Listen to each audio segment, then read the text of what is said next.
주님께서 여러분과 함께 마테오가 전한 거룩한 복음입니다.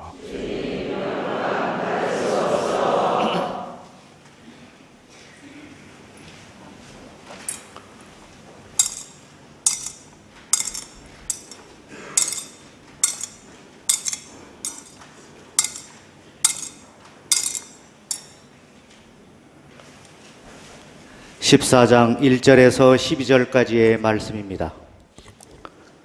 그때 헤로데 영주가 예수님의 소문을 듣고 시종들에게 그 사람은 세례자 요한이다. 그가 죽은 이들 가운데에서 되살아난 것이다. 그러니 그에게서 그런 기적의 힘이 일어나지 하고 말하였다. 헤로데는 자기 동생 필리포스의 아내 헤로디아의 일로 요한을 붙잡아 묶고 감옥에 가둔 일이 있었다.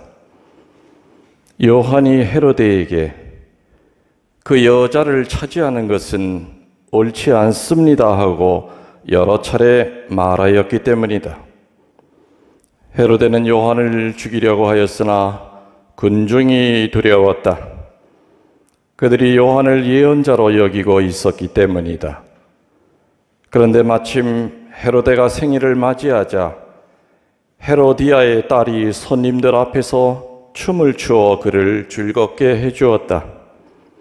그래서 헤로데는 그 소녀에게 무엇이든 청하는 대로 주겠다고 맹세하며 약속하였다. 그러자 소녀는 자기 어머니가 부추기는 대로 세례자 요한의 머리를 쟁반에 담아 이리 가져다 주십시오 하고 말하였다. 임금은 괴로웠지만 맹세까지 하였고 또 손님들 앞이어서 그렇게 해주라고 명령하고 사람을 보내어 감옥에서 요한의 목을 베게 하였다. 그리고 그의 머리를 쟁반에 담아다가 소녀에게 주게 하자 소녀는 그것을 자기 어머니에게 가져갔다. 요한의 제자들은 가서 그의 죽음을 거두어 장사를 지내고 예수님께 가서 알렸다. 주님의 말씀입니다. 모두 앉아주십시오. 참 예수님, 또 8월 첫 토요일이 다가왔을 때 너무너무 덥기 때문에 아마 몇 분 안 오실 거다 이렇게 늘 생각하지만 항상 틀립니다. 자리가 모자라 가지고 이 성당 생긴 지 올해가 7년이죠? 87년일에 제대 위에까지 올라가서 미사를 드리는 일은 이게 처음이 아닐까. 첫째가 말찌가 되고 말째가 첫째가 됩니다. 제일 늦게 와가지고 저 뒤에 있다가 앞에까지 끌고 와서 어디 가나 그랬더니 제대 위에까지 이렇게 주교님이 앉는 자리에까지 이렇게 다 앉으셔가지고 참 밤에 무슨 꿈 꿨습니까?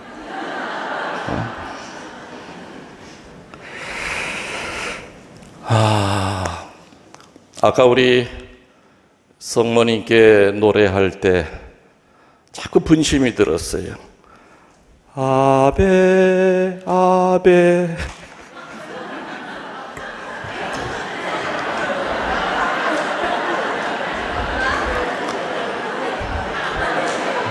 여러분 그 생각 안 드셨어요?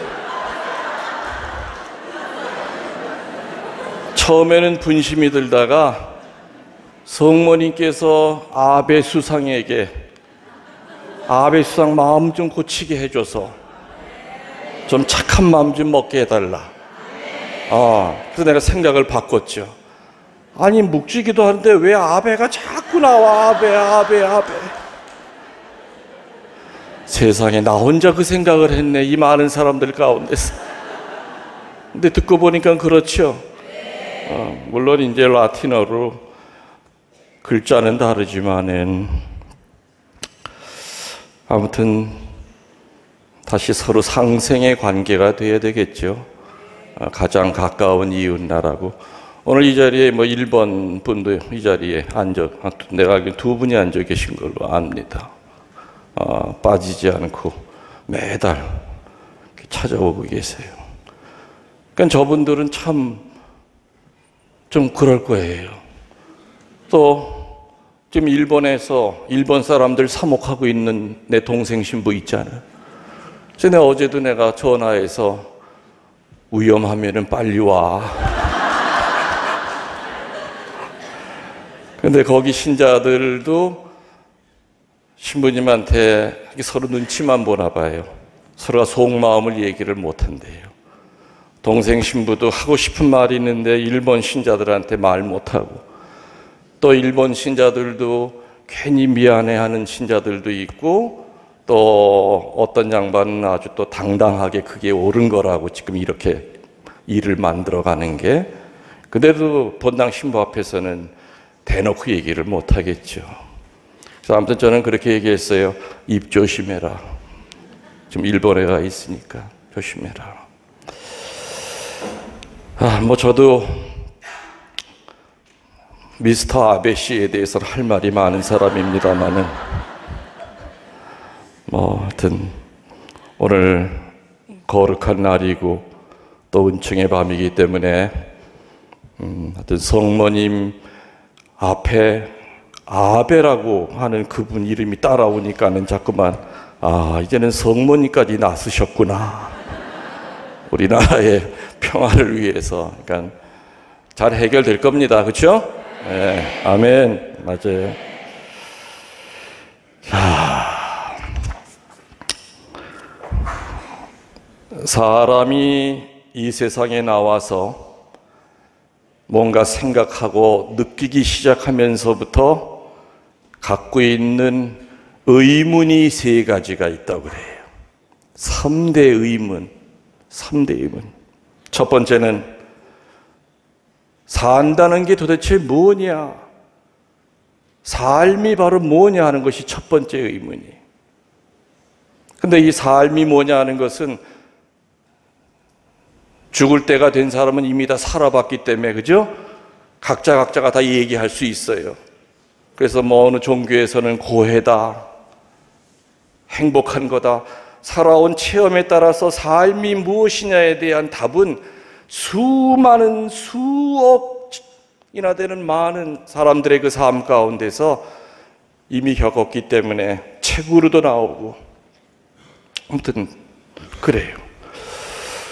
두 번째, 인간이 묻는 두 번째 의문은 뭘 것 같아요? 죽음이란 무엇인가? 그리고 죽음 너머에 과연 어떤 세상이 있을까? 이거에 대해서는 죽었다가 다시 살아난 사람은 없다 보니까 예수님밖에 없었잖아요. 맞죠? 인류 역사상. 우리는 그분의 말을 믿는 수밖에 없어요. 나는 길이요 진리요 내가 바로 부활이라 그러셨잖아요. 그래서 죽음이라고 하는 것도 우리 믿는 이들에게는 답은 있어요. 맞죠? 그 죽음 너머의 세상도 어떨 거라고 하는 거, 천국과 지옥과 연옥이 있을 것이라는 거, 상선벌악의 교리에 따라서 이 세상에서 착하게 살면 죽어서 상을 받을 것이요 못되게 살면 벌을 받는다고 하는 중요한 교리를 우리 믿는 자들은 믿기 때문에 죽음 너머의 세상이라고 하는 것도 우리는 짐작을 해요. 마지막 세 번째 의문은 뭔가? 악의 문제예요. 왜 창조주 하느님이 악을 만들었을까? 마치 창조주 하느님이 악을 창조한 것처럼 그렇게 질문을 던져요. 악의 정체가 뭔가? 그리고 그 악의 시작은 어디부터 시작이 됐고, 그 악의 결과는 무언가? 그리고 그 악이 미치는 영향은 도대체 무언가? 이 세 번째 물음에 대한 답을 하기 위하여 창세기의 창조 설화를 통해서 답을 찾으려 했습니다.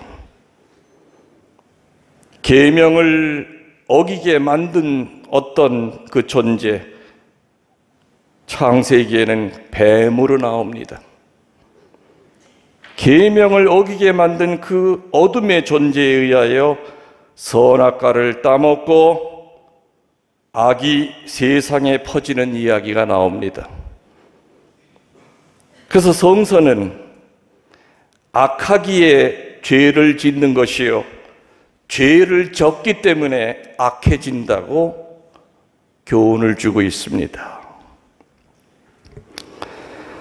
예수님 시대에도 이 세 가지 의문은 존재했고 지금도 그 의문은 계속해서 물어집니다. 그리고 앞으로도 계속해서 물어질 겁니다. 왜 하느님이 계시다면 악을 방치하느냐고, 착하게 열심히 살려고 하는 사람들은 아무리 길을 쓰고 발버둥을 쳐도 잘 되는 것이 하나도 없고, 남을 짓밟고 올라서는 그런 인간들이 세상에서 보면 더 출세하고 떵떵거리고 사는데 도대체 하느님은 뭐하고 계시는 거냐고, 이런 악을 왜 방치하느냐고 절규합니다. 구약 성서에서는 욥이라고 하는 인물을 등장하여 의인이 당하는 고통에 대한 설명을 하려고 무던히도 애를 썼지만, 그러나 구약은 신약을 준비하는 것이기 때문에 그 욥의 삶을 통해서도 선과 악에 대한 명쾌한 것은 나오질 않습니다. 그러나 2000년 전에 예수님께서는 밀과 가라지의 비유를 통하여, 돌아온 탕자의 비유를 통하여 악의 근원에 대해서, 악의 정체에 대해서, 악이 어떻게 진화하는지에 대해서 모든 사람이 다 알아들을 수 있게끔 길에 있는 가라지와 밀을 가지고 너무나 단순하게 명쾌하게 답을 주셨습니다. 농부는 미친 농부가 아닌 한 자기 밭에 밀씨만 뿌리지 절대로 가라지 씨를 뿌리는 농부는 없을 겁니다. 성경에는 누군가 몰래 가라지 씨를 뿌리고 갔다라고 나옵니다. 그래서 그 누군가가 누구냐 이거죠. 첫 번째, 마귀가 뿌려놓는 가라지 씨앗이 있습니다. 그리고 내 깊은 내면에 있는 상처가 바로, 상처가 뿌려놓는 가라지가 있고, 미움이 뿌려놓는 가라지가 있고, 오늘 복음에 나오는 헤로데처럼 요한을 죽이고 난 다음에 예수님이 나타나니까 100% 단언합니다. 세례자 요한이 살아났다. 왜? 헤로데는 요한을 죽이고 난 그 이후로 단 하루도 다리를 뻗고 잔 적이 없었다는 얘기죠. 죄의식 때문에. 죄의식이 뿌려놓는 가라지가 있습니다. 농부는 분명히 밀씨를 뿌렸는데 나중에 보니까 가라지 싹이 밀싹과 같이 이렇게 올라오더라 이겁니다. 근데 농부는 가라지 싹을 뽑습니까? 안 뽑습니까? 안 뽑는 이유는 아시죠? 뭐예요? 그렇죠. 생김새가 비슷해. 밀싹이나 가라지 싹이나 비슷하다 보니까 가라지 싹을 뽑다가 밀싹을 뽑을 수 있다고 하는 그런 그 위험을, 경험을 통해서 알다 보니까 그냥 내버려 둡니다. 그리고 시간이 지나면서 가라지 줄기가 쫙쫙 올라오고 밀줄기가 쫙쫙 올라와서 지나가는 누가 봐도 저건 잡초다, 저거는 밀이다 하고 확연히 구별이 돼도 이상스럽게 그 농부는 가라지 줄기를 뽑아내지를 않습니다. 왜 그런지 아시지요? 제가 아까 그런 얘기를 했어요. 악은 진화한다고 그랬어요. 교묘하게 지능적으로 숨는다고 그랬어요. 악은 절대로 그냥 죽지 않는다고 그랬어요. 이 가라지가 얼마나 독한 놈인지 자기 뿌리를 어디에 감는 줄 압니까? 밀뿌리에다 칭칭 감어. 나 뽑을 테면 뽑아. 나 혼자 안 죽어. 내 저놈 끌고 나가서 같이 죽지. 이렇게 이 교활한 가라지는 끊임없이 진화를 해나갑니다. 농부는 그것까지도 알고 있었기 때문에 그래 아서라 아유 그냥 마음 같아서는 당장 저 뽑아서 저거 그냥 불태워버리고 싶지만 잘못하다가 또 밀까지 같이 나올라. 언제 기다립니까? 추수할 때까지 기다리죠. 추수가 때가 되면은 가라지를 뽑다가 밀이 나오든 밀을 뽑다가 가라지가 나오든 가차없이 뽑아서 엉겨 붙어있는 뿌리를 짝짝 찢어서 가라지는 불에 태워버리고 밀은 곡간에다가 차곡차곡 쌓아놓는다 그럽니다. 악은 진화한다고 그랬습니다. 물론 선도 그 악의 진화를 쫓아가려고 애는 쓰지만은 현실적으로 볼 때 훨씬 더 악이 영악합니다. 교회는 진화하는 이 악에 맞서는 그 방법을 가르쳐야 됩니다. 사제는 목자로서 신자들에게 우리 각자의 마음 안에 마귀가 뿌려놓은 그 가라지가 내 밭을 망가뜨리려고 할 때 어떻게 그 가라지를 해결해야 되는지 그 어둠의 존재와 맞서는 방법을 알려줘야 됩니다. 그런데 어이없게도 교회는 이 진화하는 악에 맞설 힘이 없습니다. 그냥 무방비 상태입니다. 신학교에서도 마귀를 안 가리킨 지 이미 오래됐습니다. 수도원에서도 마귀 얘기하면 왕따 당합니다. 주교님들도 강론하실 때 양들에게 마귀를 싸워 이기는 방법에 대하여 안 가리킵니다. 신부들도 1년 내내 단 한 번도 마귀 얘기를 하지 않습니다. 분명 직무유기입니다.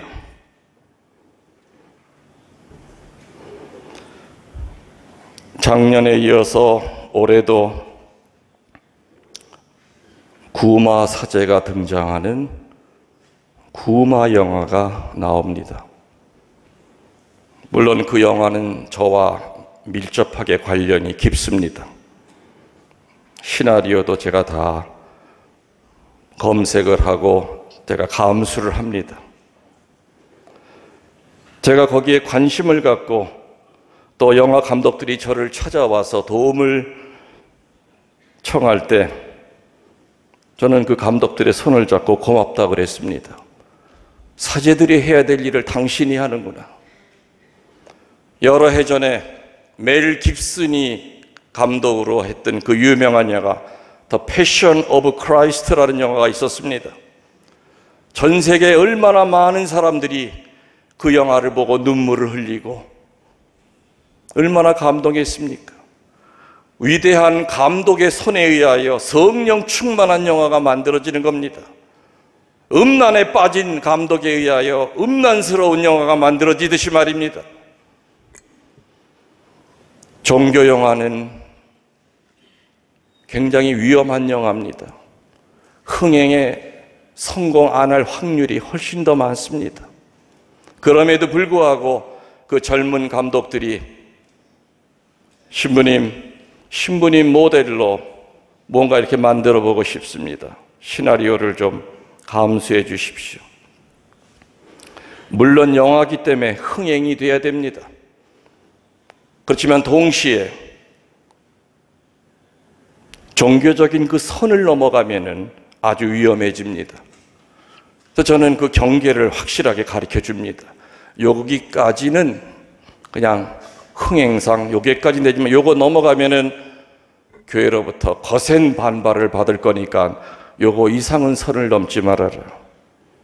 그리고 구마 예식은 그렇게 하는 게 아니다. 하나하나를 가르쳐 줍니다. 진화하는 악을 향하여 맞서 싸워야 될 교회가 선을 놓고 있을 때 신신 깊은 감독들은 이 세상에 어둠의 존재가 있다는 것을 영화를 통해서 돈을 벌려고 하는 것이 아니었습니다. 그래서 나는 그들의 손을 잡고 고맙다고 그럽니다. 당신이 사제보다 나았소. 악의 존재를 세상에 알리는 그 사명을 갖고서 애쓰기 때문에 저는 그들을 도와줍니다. 31일 날 사자라고 하는 영화가 개봉된 거 아시죠? 갔다 오신 분도 있죠?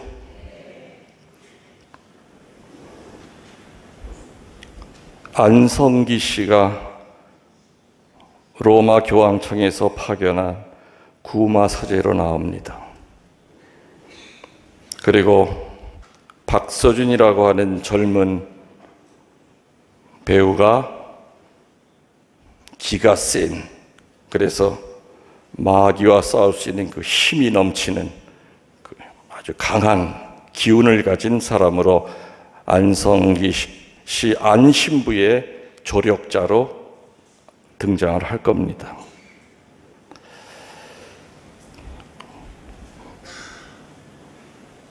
악이 진화하면서 그 진화의 끝은 자기의 존재를 감추는 겁니다. 마귀가 없어라는 마음을 갖게 하는 겁니다. 그래서 이러한 영화는 망하지 않는 한 그래도 손익분기점에서 그래도 아무튼 일단 망하진 않는 한 용기를 내서 그들은 이런 영화를 시도합니다. 아마 그 영화 말미에 2편으로 사제라고 하는 영화가 다시 준비되고 있을 거다라는 자막이 아마 뜰 겁니다.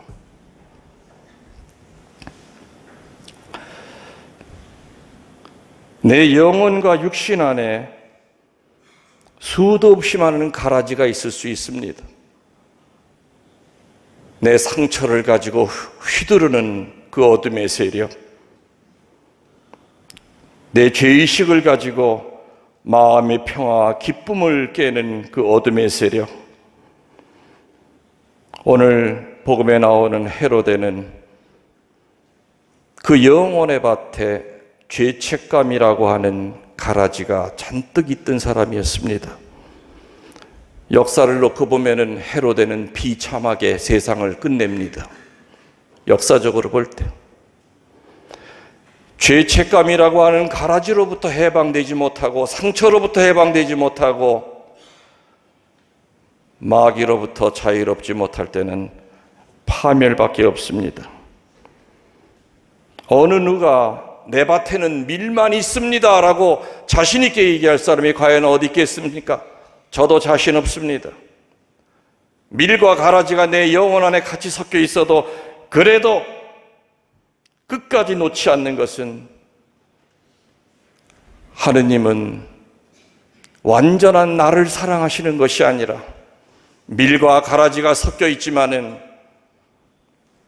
하느님은 나를 끝까지 사랑하신다고 하는 그러한 믿음으로 우리들이 살아가야 되지 않을까.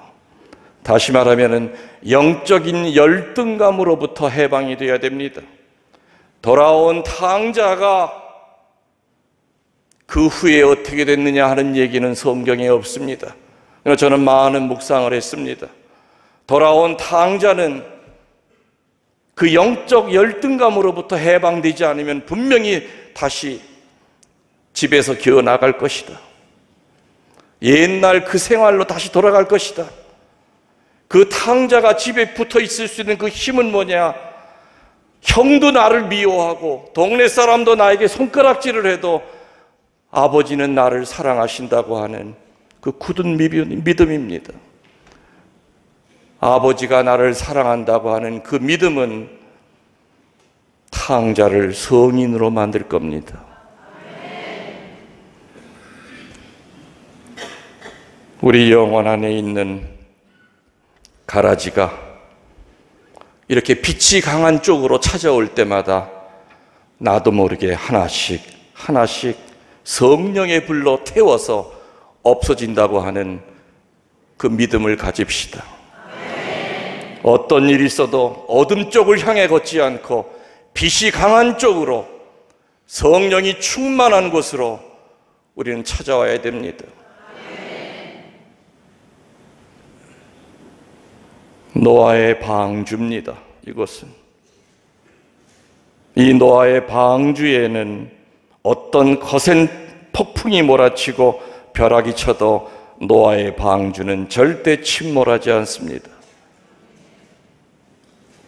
세상살이에 지치고 힘들고 육신이 병들고 마음이 병들고 이게 밀밭인지 가라지밭인지 모를 정도로 온통 잡초만 무성했던 그런 영혼이라 하더라도 오늘 주님 불러주셨음을 믿으시고, 불러주셨으니 하실 말이 있고 또 주실 은총이 있다는 것을 믿도록 합시다.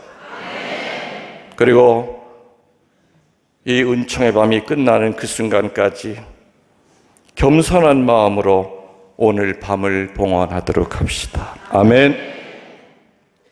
모두 일어나 주십시오. 보편